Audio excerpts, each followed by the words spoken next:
Teman-teman sekalian, mengapa saya demikian terpesona dengan kisah Nabi Yusuf sehingga 18 tahun yang lalu kami menamakan anak bungsu dengan nama Yusuf, dan setelah menerapkan sarannya atas sejumlah permintaan sejumlah generasi muda, saya mengembangkan komunitas Nabi Yusuf sebagai wadah sharing session perencanaan kemakmuran.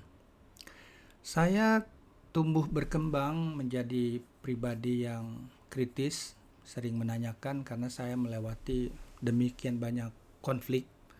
Saya cermati konflik tersebut mulai dari konflik perbedaan antar suku, pandangan keagamaan, sosial status, ya. Itu bermula dari kegagalan kita untuk dapat memahami sisi pandang orang lain. Yang paling mencerahkan bagi saya ketika saya melanjutkan karir sebagai fund manager, saya pahami bahwa sell side analyst itu seperti kaca spion, sangat bermanfaat memberikan perspektif. Ya, ada analis yang kuat sekali storytellingnya untuk earning perusahaan, misalnya ada efisiensi, ada juga faktor risiko seperti perubahan peraturan pemerintah misalnya.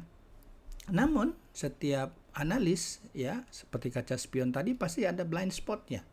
Sebagai fund manager kita harus bisa melihat secara utuh, bahkan harus juga melakukan pengecekan sendiri, ya. Jadi kita fund manager adalah seperti supir, analis seperti kaca spion yang kita butuhkan. Namun untuk dapat mengatasi blind spot tersebut, selain memiliki cukup banyak katakanlah kaca spion yang jernih, kita juga harus melakukan pengecekan sendiri. Nah, studi-studi keagamaan menarik bagi saya setelah saya menjumpai ternyata di dalam kitab suci Al-Quran Tuhan itu liberal, ya, tidak takut dikritik misalnya, ya, tidak baperan, ya silakan diuji. Bahkan saya menjumpai ada tokoh yang terbilang kritis, ya, saya sebutkan aja ini Nabi Ibrahim, nanti akan saya ada postingnya gitu. Beliau malah sempat meragukan, ya, bertanya bagaimana Tuhan menghidupkan sesuatu yang mati. Tuhan bertanya, apakah engkau masih ragu? Ya, supaya hatiku tenang, ya. Setelah itu Nabi Ibrahim mendapatkan kesaksian bagaimana Tuhan menghidupkan kembali misalnya yang burung-burung yang sudah dicincang, ya. Kemudian Nabi Ibrahim semakin kuat keimanannya, ya. Begitu. Nah, itu juga terkait di Al-Quran juga, misalnya kitab ini tidak ada keraguan di dalamnya, itu surat Al-Baqarah awal-awal, ya. Kenapa kita nggak mengkaji dan uji? Itu sebabnya di rumah saya membiasakan anak-anak untuk ngaji, kaji, uji, ya. Dan sebelum kita yakin, ya, bagaimana kita, ya, mau menikmati, memiliki keimanan. Demikian juga yang terjadi ketika memulai membaca saran Nabi Yusuf, ya. Ini disebutkan kisah terbaik, ya. Tentunya kita harus teliti, kita uji mengapa ini terbaik. Ada yang menganggap terbaik karena beliau itu pria tampan, tahan godaan, yang paling bagus untuk jadi pasangan gitu, ya, dan atau jadi mantu misalnya. Ada juga yang bilang terbaik karena dia seorang nabi, ayahnya nabi, kakeknya nabi, dan buyutnya nabi, ya. Namun yang saya melihat bagaimana apa yang dia lakukan dan apa yang dia memberikan inspirasi, ya, yang bisa diteladani, dan itu juga diteladani oleh Nabi Muhammad.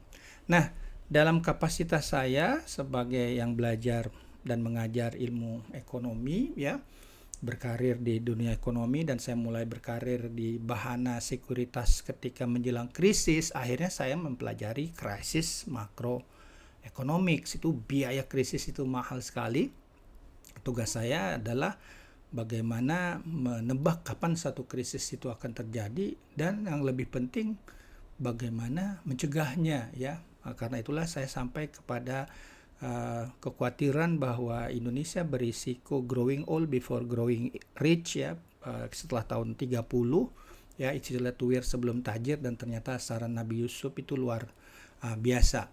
Pemahaman saya sampailah kepada apresiasi misalnya apa yang dilakukan oleh Presiden Soeharto ketika memanfaatkan oil boom, ya, sekitar tahun 74 atau awal 80-an. Saya masih SD dan SMP di Palembang saat itu, ya bagaimana beliau menggunakan oil windfall tersebut untuk pengeluaran yang sifatnya produktif dan inklusif. Ya, Ibu Sri Mulyani juga sering menggunakan kata produktif dan inklusif. Saat itu Pak Harto membangun infrastruktur pedesaan, ya, sumber daya manusia berupa SD Inpres, ya, kemudian juga misalnya pabrik pupuk, ya, satelit, kemudian juga terkait dengan demografi ada program transmigrasi, ada program KB, itu yang luar biasa. Saya duga the best generation lahir di situ. Dan untuk kebijakan, ya, ini pengalaman spiritual saya sebetulnya bermula dari benarkan apa yang benar. Ketika saya mencermati, merenungkan saran Nabi Yusuf di 1247, saya katakan, ya Allah, ini benar, ya. Ada suatu kejadian yang luar biasa saat itu. Namun pemahaman saya lebih mendalam akhirnya setelah saya membandingkan apa yang saya ajarkan, ya, lewat Keynesian Analytic. Misalnya kita belajar dalam Keynesian Analytic itu misalnya, ya, demand sama dengan supply, demand dibagi aktornya bisa rumah tangga, consumption, swasta investment, kemudian ada government spending yang dipisahkan karena memiliki otoritas menarik pajak, misalnya juga ada demand juga melalui luar negeri ekspor, ya. Kemudian sisi supply Y bisa berasal dari domestik, bisa juga yang dari luar negeri sebagai import, ya. Sehingga Keynesian Analytic ditulis dengan Y sama dengan C plus I plus G plus dalam tanda kurung X min M, ya. Ini adalah current account sebetulnya. Kalau positif berarti current account surplus, kalau negatif berarti current account deficit. Dan secara analitik, ya, akan ditulis seperti X min M, ya, sama dengan Y min A. Kalau kita mengalami current account deficit artinya import untuk barang dan jasa lebih besar ketimbang ekspornya, ya, berarti ini sama saja dengan penyerapan domestik A lebih besar dari produksi domestik, ya. Dan seperti rumah tangga, defisit ini harus dibiayai, ya. Dibiayai, bagaimana cara membiayainya? Ya, pertama menggunakan tabungan, ya. Adakah cadangan devisa yang kita gunakan untuk membiayai defisit? Setelah itu bagaimana? Kalau tabungan sudah habis, kita jual barang, ya. Bahasa kerennya adalah privatisasi aset negara. Kita menjual BUMN lewat pasar modal misalnya. Dan seharusnya menjadi bagian terakhir yang temporer itu menggunakan utang, karena utang itu adalah meminjam daya beli masa depan untuk membiayai kenikmatan sekarang. Suatu saat utang harus dibayar terutama oleh generasi mendatang, itu kurang fair, ya. Nah, perlu dilakukan kebijakan jangan sampai sumber pembiayaan defisit ini habis dan kita kehilangan kredibilitas. Misalnya kita karena banyak utang akhirnya default, ya. Setelah itu biasanya biaya berutang akan mahal. Karena itulah pola kebijakan makroekonomi terdiri dari sebetulnya ada 4, ya. Yang pertama yang diajarkan di FEU ini, ya, itu adalah bagaimana mengendalikan A, ya, ini yang disebut dengan demand management, ya. Demand management bisa dilakukan dengan kebijakan fiskal, menaikkan pajak, atau moneter, meningkatkan suku bunga, mengurangi likuiditas misalnya, ya. Dan juga bisa dilakukan juga dengan katakanlah melakukan kebijakan struktural, ya, meningkatkan Y, ya, yakni apakah dengan penguatan infrastruktur, SDM, kemudian melakukan deregulasi, debirokratisasi, ya. Sementara kebijakan yang lain adalah bagaimana mendorong ekspor dan menekan import. Nah, ini exchange rate policy, ya, biasa dilakukan dengan sengaja memperlemah mata uang dengan menciptakan likuiditas domestik yang berlebih. Itu saya lihat dilakukan oleh Jepang sehingga dia boleh dibilang rasio central bank asset to GDP-nya itu paling besar lah, ya, dan dia juga utangnya termasuk paling besar. Kebijakan yang lain, ya, yang harusnya sekali lagi temporer seperti halnya rumah tangga adalah lewat hutang, gitu. Nah, ketika saya memahami saran Nabi Yusuf, teman-teman bisa lihat, ya, bagaimana saran ini ternyata disusun sebagai prioritas, ya, dengan tekanan utamanya adalah meningkatkan Y, ya. Qala tajra'una sab'a sininan da'aban, hendaklah kalian bercocok tanam selama 7 tahun secara berkelanjutan. Itu menekan sekali pada upaya meningkatkan productivity secara terus-menerus, gitu, ya. Kemudian fama hasadtum fazaruhu fi sumbulihi, maka apa yang kalian panen tetaplah pada tangkainya. Ini berarti peningkatan nilai tambah ya, selain pengawetan ini. Berarti ini adalah manufaktur, industrialisasi ya. Kemudian illa qalilan mimma ta'kulun, kecuali sedikit untuk kalian makan. Inilah demand management. Jadi terlihat nih Nabi Yusuf itu tidak menggunakan utang ya. Orang yang produktif itu adalah orang yang ya kemungkinan besar berutangnya sedikit atau dia berutang untuk meningkatkan kapasitasnya ya. Jadi ada namanya optimum debt theory. Nah, ketika saya berkarir di asset management, saran Nabi Yusuf itu dikembangkan menjadi lebih luas karena angka 7 kemungkinan besar itu simbolik, yaitu periode waktu yang cukup lama.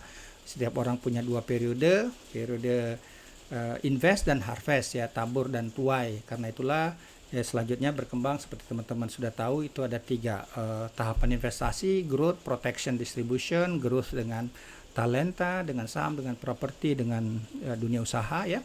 Kemudian proteksi paling bagus dengan SBN, dan distribusi sebetulnya bisa juga dengan SBN yang sifatnya amortization bond, atau kita gunakan structure product.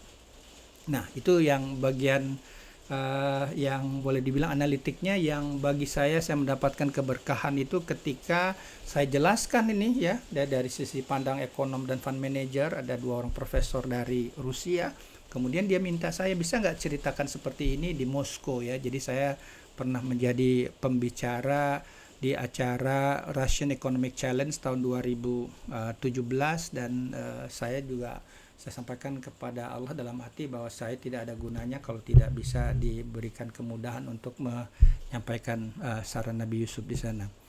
Apalagi? Ya, silakan kita eksplorasi kisah terbaik. Nah, ini terkait dengan surahnya sendiri, kisahnya sendiri. Ini surat nomor 12 di dalam Al-Quran, dan ternyata bisa dibagi 12 ya teman-teman, dan mengikuti pola ring composition dengan gaya cermin ya. Jadi bagian pertama ya, ketika Nabi Yusuf itu bermimpi, itu bertemu dengan bagian yang terakhir ya, ketika mimpinya itu terrealisasi. Bagian yang kedua misalnya bertemu dengan yang ke-11 ya, ketika saudaranya makar, kemudian saudaranya ya di 11 itu mereka mengakui dosanya dan minta maaf ya. Silakan dilihat, ini suatu yang luar biasa gitu. Dan apalagi, oh ya, Nabi Yusuf itu juga memberi inspirasi dalam pemilihan birokrat ya, penentuan birokrat, karena beliau ini di surat 12:55 punya karakter dasar kecakapan yang disebut sebagai hafizun alim, governance dan berilmu. Sementara untuk karakter seperti pemimpin tertinggi, presiden, raja, itu kelihatannya mengacu kepada Nabi Musa yang qawiyun amin ya, kuat dan dapat dipercaya ya. Mudah-mudahan kita memiliki gabungan pemimpin dan katakanlah jajaran birokratisasi Nabi Musa, Nabi Yusuf ya. Satunya kuat dan dapat dipercaya, yang lain itu adalah governance, administrasi ya, dan memang mumpuni di bidangnya, bukan menteri titipan gitu, kira-kira seperti itu ya gitu. Nah, saya juga bergembira ketika bertemu dengan Ustadz Noman Ali Khan ya. Saya menyarankan beliau untuk membahas kitab Nabi Yusuf karena saat itu udah ada mulai tanda-tanda krisis, namun di luar dugaan saya, luar biasa, beliau menggelarlah begitu seri tafsir, pemahaman kisah Nabi Yusuf ini dari awal sampai akhir yang luar biasa, dan teman-teman bisa dapatkan dalam YouTube atau Bayyinah TV. Demikian teman-teman ya, silakan, saran saya kaji dan uji bahwa ini adalah kisah terbaik. Allah itu maha benar, dan ya selanjutnya benarkan yang benar, semoga menjadi sumber keberkahan. Joseph said, "You will plant for 7 years consecutively, and what you harvest leave in its spikes, except a little from which you will eat.